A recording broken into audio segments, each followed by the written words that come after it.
جن لوگوں کے پاس اتنی بڑی نسبتیں ہوں، اتنے بڑے حوالے ہوں، اتنی بڑی طاقتیں ہوں، ان کے پاس ظاہری طور پر اگر لوگوں کا جتھا نہ بھی ہو اور ظاہری طور پر اگر مال و اسباب وقتی طور پر نہ بھی ہوں، اقتدار، عہدہ اور بڑے لمبے چوڑے نعرے ان کے پیچھے نہ بھی لگ رہے ہوں، تو یہ بہت بڑا تعارف نہیں کہ اللہ کے بندے ہیں اور رسول کریم کے غلام ہیں۔ اور کیا یہ تعارف جینے کے لیے، زندہ رہنے کے لیے اور گردن اٹھا کر جینے کے لیے بہت بڑا تعارف نہیں؟ باوجود اتنے بڑے تعارف کے اگر کوئی بندہ کمزور باتیں کرے، کچی پکی گفتگو کرے اور وہ اپنے آپ کو بار بار مظلوم ثابت کرنے کی کوشش کرے، وہ بار بار اپنے زخم دکھائے تاکہ وہ قابل رحم قرار پائے، تو یہ باتیں ایک مومن کو، ایک مسلمان کو، اللہ کے ایک بندے کو ذرا زیبا نہیں دیتی، ذرا اچھا نہیں لگتا۔ مسلمان اعصابی طور پر، ذہنی طور پر، نفسیاتی طور پر ایک طاقتور قوم ہے۔ مسلمان وہ قوم ہے جو مرعوب نہیں ہوتی، یہ روب دکھاتی ہے، روب۔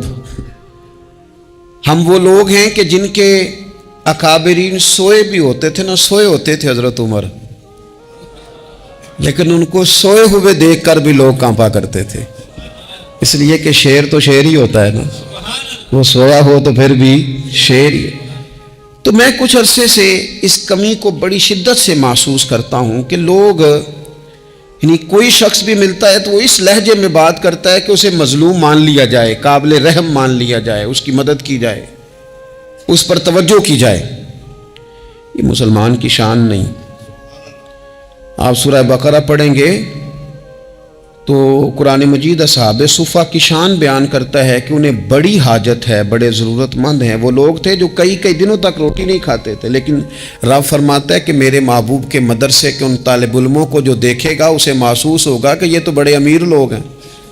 کیوں محسوس ہوگا؟ لا یسألون الناس الحافا، یہ لوگوں سے لپٹ کر سوال نہیں کرتے، کشکول طلب نہیں دراز کرتے، یہ اپنے پردے کو قائم رکھتے ہیں۔ خودداری، عزت نفس، وقار، خودی ہمارے ہاں تیزی سے ان چیزوں کا آج جو ہے وہ یوں محسوس ہوتا جیسے قحط ہو گیا ہے۔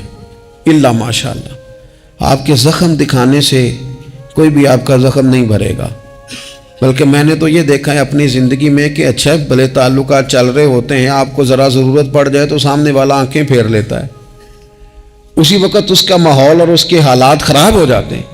اس لیے اپنا سارا بھروسہ، اپنی ساری توجہ، اپنی سوچوں کا مکمل مدار صرف اللہ رسول کی ذات کو بنائیں، اور اس انداز میں بنائیں کہ کون دیتا ہے دینے کو تو چاہیے، دینے والا ہے سچا ہمارا نبی۔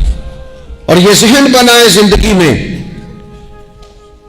کہ رب رسول کی بارگاہ سے 2 قطرے بھی مل گئے تو دنیا بھی بن جائے گی، آخرت بھی بن جائے گی۔ اس لیے ادھر ادھر دیکھنا تھوڑا کم کریں۔ اور بالخصوص آج اپیل کروں گا، استاد اپنے شاگردوں کو، پیر اپنے مریدوں کو، باپ اپنی اولاد کو بڑی بڑی باتوں کا سبق پڑھائے، بڑی بڑی باتوں کا۔ اقبال نے شکوہ کیا ہے، اقبال کہنے لگے شکایت ہے مجھے یا رب خدا بندان مکتب سے، یہ جو انہیں کہتے ہیں کہ جناب پڑھ جاؤ گے تو روٹی اچھی ملے گی، یہ انہیں کہتے ہیں پڑھ جاؤ گے تو کار میں بیٹھو گے، پڑھ جاؤ گے تو کوٹھی بنا لو گے، یہ کیا سبق پڑھا رہے ہیں بھلا؟ ان کو تو تم بڑے باتیں بتاؤ، انہیں کہو پڑھو گے تو دنیا میں حضور کے دین کا انقلاب برپا کرو گے، تم ان کہو کہ تم پڑھو گے تو تم ایک پورا ملک چلاؤ گے، تم انقلاب برپا کرو گے، اٹھ باندھ کمر کیوں ڈرتا ہے، پھر دیکھ خدا کیا کرتا ہے۔ اقبال کہنے لگے یہ تم کیا سبق پڑھا رہے ہو کہ روٹی صحیح مل جائے گی، چندہ اکٹھا کرنے کا طریقہ آ جائے گا؟ کہنے لگے شکایت ہے مجھے یا رب خدا بندان مکتب سے، سبق شاہی ہے اور بچوں کو دے رہے ہیں خاک بازی کا۔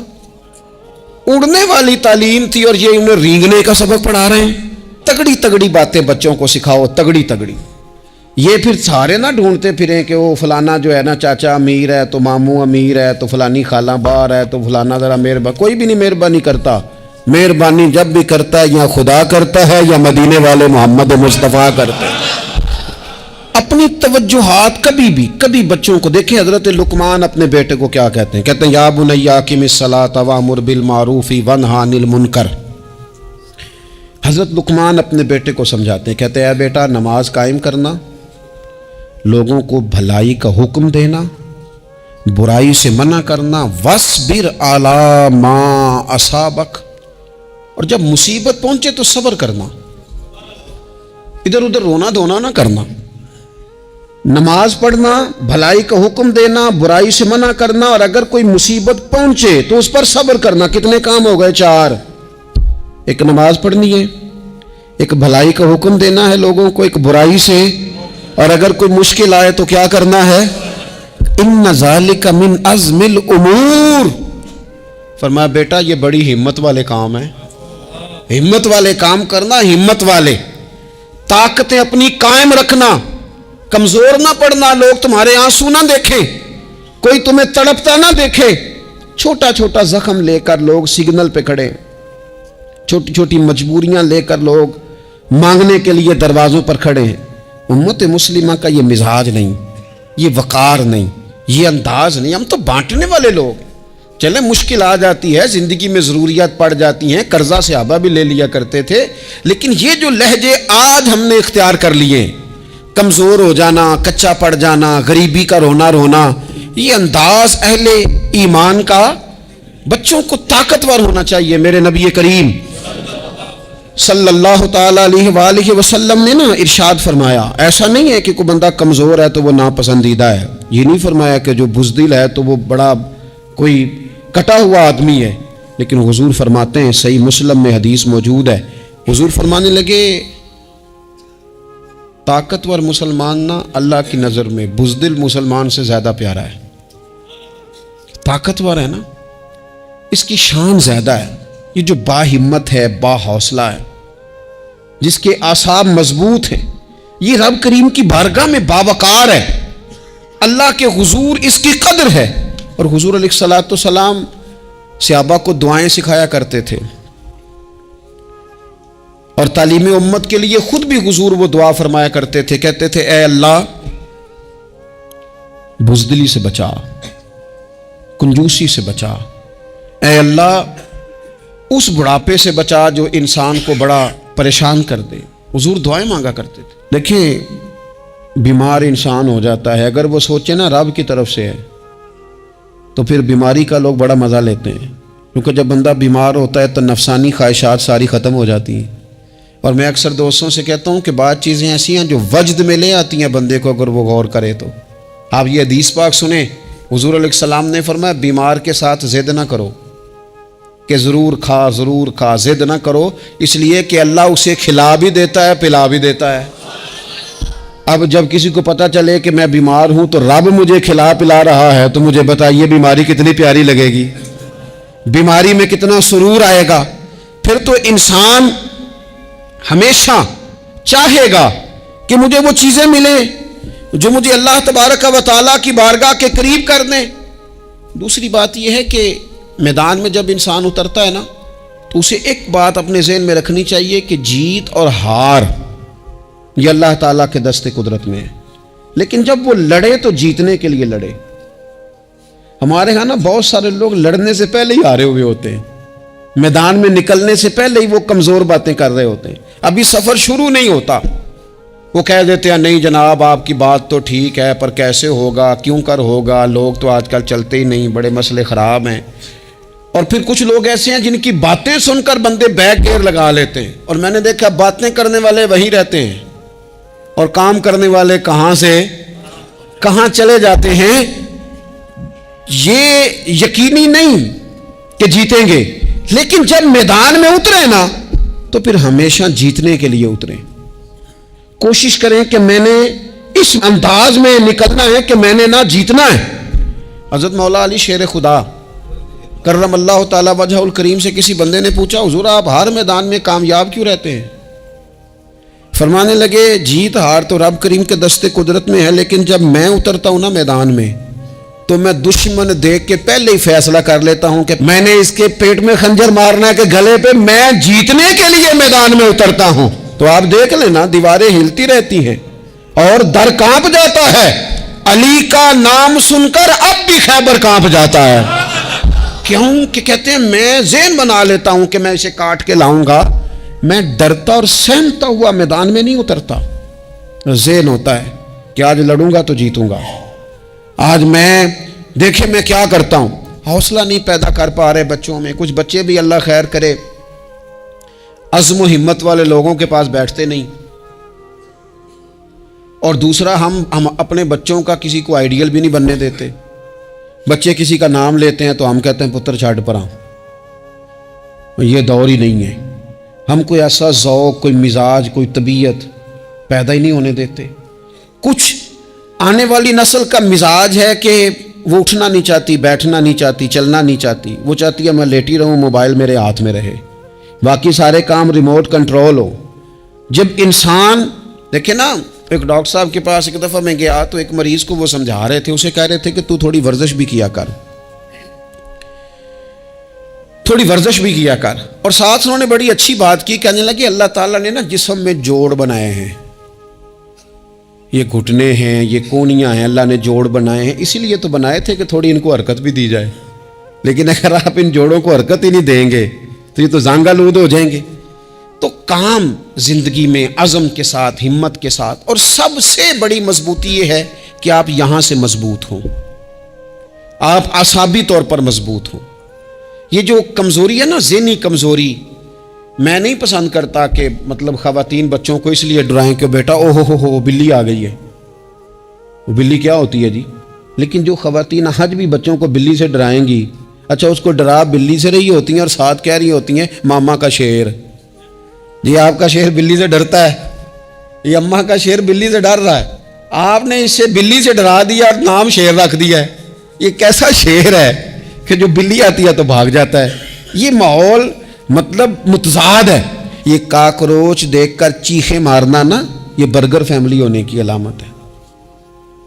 چھپکلی دیکھ کر نا چیخیں مارنا، یہ امیر گھروں کی علامت ہے، پڑھے لکھے لوگوں کی علامت۔ یہ کیا مذاق ہے؟ جو قوم چھپکلی سے ڈرتی ہے، کاکروچ سے ڈرتی ہے، اور جو لوگ کہتے ہیں ہو یہ جناب یہ تو اندر میرے وہ آ گیا ٹوکا تو یہ کھا جائے گا، تو یہ قوم انقلاب برپا کرے گی، یہ میدانوں میں نکلے گی۔ بڑے خوبصورت انداز میں ویڈیو بنا کے تو اس کو شیئر کیا جاتا ہے کہ وہ جی قربانی والے دن بکرا ذبح ہو رہا تھا تو بچہ رو پڑا۔ کیا بات کرتے ہیں آپ؟ یہ جہاد کرے گا بچہ کل کو جو بکرے ذبح ہونے پہ روتا ہے؟ اعصابی مضبوطی، ذہنی طور پر مضبوط کب ہوتی ہے؟ جب انسان اخلاقاً مضبوط ہوتا ہے، اس کی طبیعت وزادار ہوتی ہے، اس کا مزاج اسے مضبوط کرتا ہے۔ آپ ایک حدیث دیکھیں، ترمذی میں موجود ہے، حضور علیہ الصلوۃ والسلام نے فرمایا جب اللہ تعالیٰ نے زمین کو پیدا کیا تو زمین ہلنے لگی۔ اللہ نے پہاڑوں کو میخیں بنا کر، قلعے بنا کر زمین میں لگا دیا تو زمین ٹھہر گئی۔ فرشتے فوراً عرض گزار ہوئے کہ مالک تیری سب سے طاقتور مخلوق یہ پہاڑ ہیں؟ فرمایا نہیں، لوہا جو ہے نا وہ پہاڑوں سے بھی طاقتور ہے، کیونکہ لوہا پہاڑ کو کاٹ دیتا ہے۔ یا اللہ پھر لوہا سب سے طاقتور ہے؟ فرمایا نہیں، آگ اس سے بھی طاقتور ہے۔ کیا آگ سب سے طاقتور ہے؟ تو فرمایا نہیں، پانی بھی ہے۔ کیا پانی طاقتور ہے؟ فرمایا ہوا بھی ہے، جو پانی کا رخ پھیر دیتی ہے۔ مسلمانوں خدا را اس سے بڑا ذوق نہیں ملے گا۔ میں طاقتور ہونے کا طریقہ بتا رہا ہوں۔ ہمارے ہاں لوگ سمجھتے ہیں کہ میں بولتا زیادہ ہوں اس لیے میں طاقتور ہوں، میرے پاس اسلحہ زیادہ اس لیے میں یہ دیکھو حضور نے بتایا طاقتور کون ہوتا ہے۔ یا رسول اللہ پتھر پہاڑ طاقتور ہے؟ تو فرمایا نہیں، ان پر تو لوہا ہے، لوہا طاقتور ہے، نہیں اس پر تو آگ ہے، آگ طاقتور ہے، نہیں اس پر تو پانی ہے، پانی طاقتور، اس پر تو ہوا ہے۔ تو حضور پھر مہربانی کریں بتائیں طاقتور کون ہے؟ تو یہ دیکھو نا، یہ یاد رکھو نا، یہ کائنات کے سب سے بڑے حکمت والے محبوب کی بات یاد رکھو نا۔ حضور فرمانے لگے سب سے زیادہ طاقتور وہ مومن ہے جو سیدھے ہاتھ سے صدقہ دیتا ہے اور دوسرے کو پتہ بھی نہیں لگنے دیتا۔ اس ہاتھ سے صدقہ دیا اور اس ہاتھ کو پتہ، جس میں یہ اخلاقی طاقت آ جائے نا کہ اللہ کے رستے میں دیکھ کر پھر اسے چھپانا آ جائے، وہ بڑا طاقتور آدمی ہے۔ وہ میں یہ سب سے بڑا طاقتور ہے جس نے اپنے رب سے راز نیاز شروع کر لیے، اللہ کے رستے میں دیتا ہے پھر کسی کو خبر۔ یہ کون سی طاقت ہے؟ یہ روحانی طاقت ہے، یہ اخلاقی طاقت ہے، یہ کردار کی طاقت، یہ سوچوں کی طاقت ہے، یہ آپ کے مزاج کے بلند ہونے کی طاقت ہے۔ لیکن اگر مسجد میں ٹائلیں لگوا کر بھی ایک ٹائل پہ نام لکھوا لیا ہے، اگر کہیں تعاون کر کے بھی کہا میرا ذکر کرو، کوئی خدمت کر کے کہا میرا نام لو، پھر آپ کمزور ہیں، پھر آپ طاقتور نہیں ہیں، پھر آپ نے بزدلوں جیسا کام کیا، پھر آپ نے وہ رنگ اختیار کیا ہے جو شاید آپ کو ذہنی طور پر بڑی کوفت میں مبتلا کر دے۔ تو اعصابی طاقت، اعصابی قوت، آپ دیکھیں حضرت صدیق اکبر رضی اللہ تعالیٰ عنہ، حضور نے تربیت کی تھی نا، میں ذمہ داری سے کہتا ہوں کہ تعصب کی اینک نہ کسی نے پہنی ہو، ورنہ کائنات میں عشق کی داستان ختم ہو جاتی ہے جناب صدیق اکبر پر۔ جو پیار انہوں نے مدینے والے محبوب سے کیا ہے کوئی کر ہی نہیں سکتا۔ اور ہر وقت کی جدائی، ہر وقت کی، یعنی بیٹھے بیٹھے نا حضور کے وصال کے بعد بیٹھے بیٹھے حضرت صدیق اکبر اٹھ کے نا تو ایک رستے پہ چلنا شروع ہو گئے۔ کسی نے پوچھا ابو بکر کہاں جا رہے ہو؟ کہنے لگے یار ایک دن نا محبوب 2-3 دن کے لیے کہیں گئے تھے، اس رستے واپس آئے تھے۔ جنہاں دے دل بر جانی وچھڑن کون روے پھر تھوڑا، اے سب روگاں دا روگ محمد جس دا نام وچھوڑا۔ پریشان ہوں تو دل کر رہا ہے پتہ نہیں یہاں سے آ نہ جائیں۔ اتنا زیادہ محبوب کی غلامی اور نبی پاک کی محبت کا ذوق، لیکن اعصابی طور پر مضبوط کتنے تھے؟ حضور کے وصال کے بعد جس بندے نے اپنے پروں کے نیچے پوری امت کو سنبھال لیا ہے نا، اس کا نام بھی ابو بکر صدیق ہی ہے۔ ایسے ایسے سنبھال لیا، سب سنبھال، دکھ سب سے زیادہ لیکن سنبھالا۔ کوئی زکوٰۃ کا منکر پیدا ہو رہا ہے، کوئی ختم نبوت پہ حملہ کر رہا ہے، کوئی کچھ ہو رہا ہے، کوئی کچھ ہو رہا ہے، ابو بکر صدیق نے فرمایا سارے لشکر روانہ کرو۔ جہاں جہاں حضور نے فرمایا تھا جہاد کرو، فرمایا جو ایک رسی بھی زکوٰۃ کی نہیں دے گا وصول کریں گے۔ لوگوں نے کہا حضور حالات بڑے اور طرح کے ہیں، کیسے کام چلے گا؟ حضرت عمر جیسے دلیر بندے بھی کہنے لگے جناب یہ نظام کیسے چلے گا؟ تو ابو بکر صدیق فرمانے لگے عمر تجھے تیری ماں روئے، تو بڑے مضبوط مزاج کا تھا، یہ مجھے کیا پیغام دے رہا ہے؟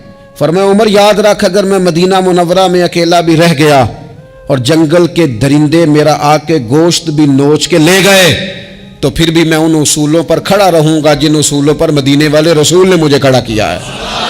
ذرا گنجائش نہیں، ہم یہاں سے مضبوط لوگ ہیں، یہاں سے ذہنی بلندی، ذہنی پختگی، یہ حسن ہے زندگی کا۔ یہ کیا بات ہوئی؟ پرسوں فیصلہ کوئی اور تھا، سویرے پروگرام کوئی اور بن گیا، کل فلانے کا مرید تھا آج مجھے فیض نہیں ملا ادھر جا رہا ہوں، پرسوں فلانے کو استاد بنا بیٹھا تھا آج میرا پروگرام بدل گیا ہے، کل میری سوچیں اور تھیں آج میری سوچیں اور ہیں۔ جو قوم ساری زندگی تعین ہی نہ کرے وہ کام کیسے کرے گی؟ جو رستے کا آغاز ہی نہ کرے وہ منزل پر کیسے پہنچے گی؟ تو کمزور باتوں سے نکلیں، بزدلانہ سوچوں سے باہر آئیں، طے کریں زندگی میں یہ کچھ ہم نے کرنا ہے۔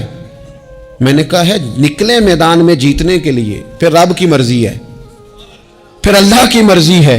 ساری زندگی صحابہ پر قرض رہا، قرضے بھی رہے، خدمتیں بھی ہوتی رہی، جہاد بھی ہوتے رہے، ڈیوٹیاں بھی ہوتی رہیں، سارے کام ہی ہوتے رہے۔ ہمارا یہ مزاج ہے ایک دو کھا گیا ہے ساری خوشیاں ہی گئیں، بس سارا کچھ ختم کر بیٹھتے ہیں۔ تو تھوڑی سی نا مضبوط دیکھیں، اچھا یہ حضرت ابو بکر کا حال ہے تو جناب عمر کی کیفیت کیا ہے؟ کلمہ پڑھتے ہی حضرت عمر نے فرمایا یا رسول اللہ جب آپ سچے، قرآن سچا، اسلام سچا، تو چھپ کے نماز پڑھنے کا کیا مطلب ہے؟ فرمایا ابھی تعداد ہی کوئی نہیں، 40 تو مسلمان ہیں۔ عرض کی حضور مہربانی کریں نا آپ صرف اجازت دیں۔ 20 لوگوں کی صفیں بنا دی گئیں، ایک صف کے آگے حضرت عمر ہیں، ایک صف کے آگے حضرت امیر حمزہ ہیں۔ جناب عمر کہنے لگے چونکہ آپ اللہ کے رسول ہیں تو لہذا نماز بھی آج اللہ کے گھر میں پڑھی جائے گی۔ تو حضرت عمر بیت اللہ شریف کے بیچ کھڑے ہو کے نعرہ لگاتے ہیں، فرماتے ہیں میں عمر ہوں، تم مجھے بھی جانتے ہو، میرے باپ کو بھی جانتے ہو، تم میرا قبیلہ بھی جانتے ہو، میں نے پڑھ لیا ہے محبوب کا کلمہ، اب جس نے بچے یتیم کرانے ہو اور اپنی بیوی بیوہ کرانی ہو وہ آئے اور مجھے روکے، یہ محبوب اللہ کے ہیں اور گھر بھی اللہ کا ہے، تو نماز بھی آج اللہ کے گھر میں پڑھی جائے گی۔ جب تک انسان یہاں سے طاقتور نہیں ہوتا، پھر بات آئی سیدنا عثمان غنی کی، میں پہلا وہاں اونا رنداں تو جنہیں کھلی بغاوت کی تھی، ہے پورا قبیلہ اور طرف ہے، عثمان تیرے گھر میں مال ہے، دولت ہے، وزاداری ہے، لوگ سارے کیا کریں گے، والد مخالف، چچا مخالف، حضرت عثمان غنی جیسے آدمی کو پکڑ کے باندھ دیا گیا گھر میں۔ پر عثمان غنی کہنے لگے میں ان بزدلوں میں سے نہیں ہوں جو محبت بھی کریں اور اظہار بھی نہ کر سکیں، جو دعویٰ بھی کریں اور پھر ان کے اندر طاقت اظہار بھی نہ ہو۔ فرمایا تم جتنا باندھ سکتے ہو باندھ لو، تم اپنی دولتیں، حکومتیں اور اپنا جاہ و جلال سنبھال کے رکھو، ہم نے تو غلامی کا فیصلہ کر لیا ہے۔ اور پھر کی غلامی انہوں نے۔ اور جہاں تک بات ہے شیر خدا حضرت علی المرتضیٰ کی، حضرت علی المرتضیٰ شیر خدا کا تو یہ حال تھا کہ ساری زندگی میدان میں رہے۔ ایک دن حضور نے صرف فرمایا کہ آج آپ کو نہیں لے کے جانا، آپ تھوڑا نا میرے نائب بن کر، حضور کسی نہ کسی کو نائب بنا کے مدینے میں چھوڑ کے جائے، ایک دن صرف کہا نہیں لے کے جانا۔ تو حضرت مولا علی رونے لگے، کہنے لگے حضور میں بچوں کے بیچ رہوں، عورتوں کے بیچ رہوں، میری تلوار کو زنگ لگ جائے گا، حضور مجھے تو گھوڑے پہ بیٹھنا پسند ہے۔ اچھا میں آپ کو ایک اور بات بھی عرض کروں، پہلے بھی میں نے کہا تھا پھر کہتا ہوں، کچھ لوگ پڑھے لکھے ہوتے ہیں بہادر نہیں ہوتے۔ حضرت علی کے علم کا بھی کمال عروج پہ اور بہادری بھی پورے عروج پہ۔ زندگی نا بہادر لوگوں کی ہوتی ہے۔ یہ شہاب الدین غوری لیٹے ہیں یہاں سوابا میں، تو کسی نے پوچھا ان سے کہ یار آپ کہاں رہتے ہیں؟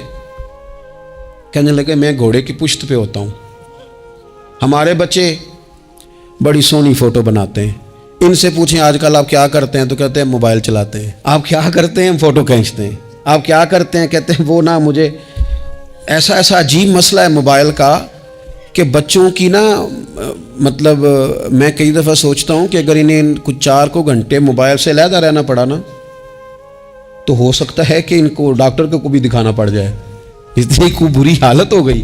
مجھے ڈھیر سارے دوست کہتے ہیں جی آپ ٹیلی فون پہ ملتے نہیں۔ میں نے کہا میں پہلے ملا کرتا تھا جب تک لوگوں کی جیب میں موبائل تھا، جب سے لوگوں نے ہاتھ میں پکڑ لیا نا تو پھر تو ایک دن میں 100 نمبر ملتا ہے، تو پھر آپ کیسے موبائل پہ رہیں گے؟ پھر تو ایک ہی کام ہے، یا فون سنیں گے یا کوئی اور کام کریں گے۔ تو تھوڑی سی ہمت والی زندگی گزاریں۔ بزدلانہ باتیں، کمزور باتیں ہمارے بچوں کو بھی کمزور کر دیں گی، یہ کچھ نہیں کر سکیں گے۔ حضرت سیدنا عبداللہ بن زبیر رضی اللہ تعالیٰ عنہ، یہ مدینہ منورہ میں پیدا ہونے والے سب سے پہلے بچے ہیں۔ حضرت سیدنا ابوبکر صدیق رضی اللہ تعالیٰ عنہ کے نواسے ہیں، حضور کے پھپھو جناب صفیہ کے پوتے ہیں، اور عشرہ مبشرہ صحابی حضرت زبیر بن عوام ان کے بیٹے ہیں۔ شروع سے ہی بڑے بہادر تھے۔ ایک دن کچھ بچے گلی میں کھیل رہے تھے تو ایک شخص نے آ کے نا چیخ ماری، ڈرایا، سارے بچے بھاگ گئے۔ جناب عبداللہ ابن زبیر کہنے لگے کیوں بھاگتے ہو؟ اب چیخوں سے بھی ڈرو گے؟ واپس آؤ سارے، میں تمہارا امیر ہوں، آؤ ذرا اس پر حملہ کریں۔ ہم سارے بھاگے اور یہ اکیلا کھڑا رہے۔ اس پر حملہ کیا، وہ ڈرانے والا خود ڈر کے بھاگ گیا۔ تھوڑا سا نا مزاج، ذہن، طبیعت دیکھیں نا، بدتمیزی اور چیز کا نام ہے، لیکن گفتگو کا مضبوط ہونا یہ اور چیز کا نام ہے۔ بچوں کو جب پوری طرح یہاں تو ہم ان کو اس قدر زیادہ کمروں میں بند رکھتے ہیں کہ جب وہ نکلتے ہیں باغی ہو جاتے ہیں، یہاں پھر یہ ہوتا ہے کہ ان کے اندر جو صلاحیتیں ہوتی ہیں وہ پوری طرح دب جاتی ہیں، وہ جو کیفیات ہوتی ہیں جو ایک مردانہ وصف میں ہونی چاہیے ان کے اندر موجود نہیں ہوتی۔ اقبال کہتے ہیں آئین جواں مرداں حق گوئی و بے باکی، اللہ کے شیروں کو آتی نہیں روباہی۔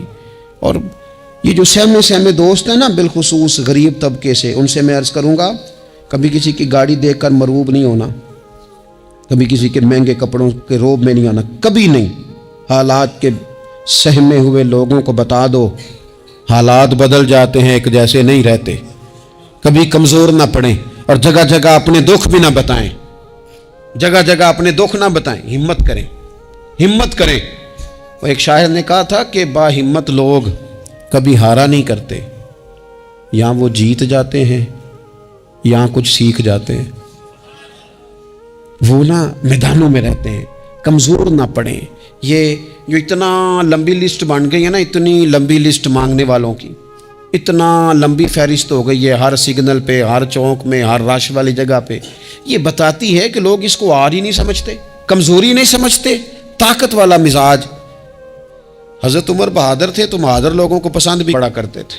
حضرت عبداللہ ابن زبیر چھوٹے تھے، بچوں کے ساتھ کھیل رہے تھے، اور یہ وہی حضرت عبداللہ ابن زبیر ہیں جو بعد میں امام حسین کے قاتلوں کے سامنے ڈٹ کے کھڑے ہو گئے، اور انہوں نے اعلانیہ ان لوگوں کا بائیکاٹ بھی کیا اور ان لوگوں کے ساتھ سفارا بھی ہوئے، حضرت عبداللہ ابن زبیر۔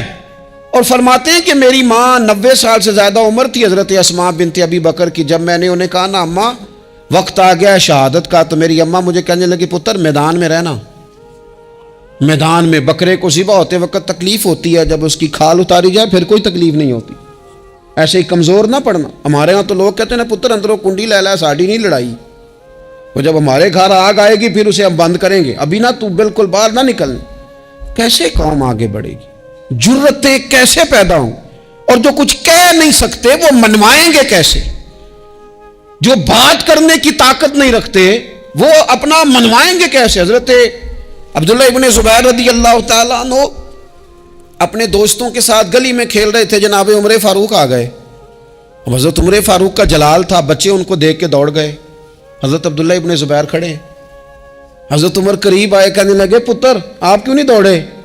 حضرت عبداللہ ابن زبیر چھوٹے سے ہیں، کہنے لگے جی کیوں میں دوڑتا، میں نے کوئی جرم کیا ہے؟ تو میں نے غلطی کی ہے، بھلا کیوں دوڑوں؟ آرام سے کھیل رہے ہیں اور نہ ہم نے کوئی رستہ بند کیا، جگہ ہے، آپ نے گزرنا تو گزر جائیں۔ چاہیے تھا نا حضرت عمر ناراض ہوتے، پر جناب عمر نے ماتھا چوم لیا، کہنے لگے کیا بات ہے بیٹا، ان چیزوں پر ذرا قائم رہنا۔ کہنے لگے جرم کیے، کیا مطلب ہے اس بات کا کہ فلانا ہے تو دوڑ جائے، کیوں دوڑیں جی؟ تو ہم نے جو قوم کو سکھانا شروع کیا ہے نا، دیکھیں فقر اور چیز ہے، درویشی اور چیز ہے، سادگی، لیکن ظلم سہنا اور چیز ہے۔ دنیا میں قتیل اس سا منافق نہیں کوئی جو ظلم تو سہتا ہے بغاوت نہیں کرتا۔ اپنی زندگی میں عزم کو، ہمت کو، نظریے کو بلند کریں، مظلومانہ مزاج نہ پیدا کریں، بلا وجہ دکھ سنا سنا کے اپنے آپ کو کمزور نہ کریں۔ یاد رکھیں اگر ہم اپنے دکھ کسی کو سنا رہے ہیں اور اپنے آپ کو بڑا غریب ثابت کر رہے ہیں تو ایسا نہ ہو کہ ہمارے بچے اس کا برا اثر لے جائیں۔ خودداری سے جینا سکھائیں، عزت نفس سکھائیں، ہر وقت گھر کے اندر، کلاس کے اندر، اپنے دوستوں کی جمعیت کے اندر کمزور باتیں نہ کریں، رو دھو کے وقت نہ گزاریں۔ رونے سے بھی رات گزر جاتی ہے، ہنسنے سے بھی رات گزر جاتی ہے، ناشکری سے بھی دن بیت جاتا ہے اور شکر سے بھی، لیکن بس بات اتنی ہے کہ شکر والوں کا ذرا صحیح بیت جاتا ہے، ہنسنے والوں کا ذرا صحیح بیت جاتا ہے۔ زندگی میں عزم کے ساتھ، ہمت کے ساتھ لوگ جس حال میں مرنے کی دعا کرتے ہیں، معاذ اللہ، لوگ جس حال میں مرنے کی دعا کرتے ہیں، ہم نے اس حال میں جینے کی قسم کھائی ہے۔ اللہ تعالی ہمیں سمجھنے کی توفیق عطا کرے۔ آخر دعوانا ان الحمدللہ رب العالمین۔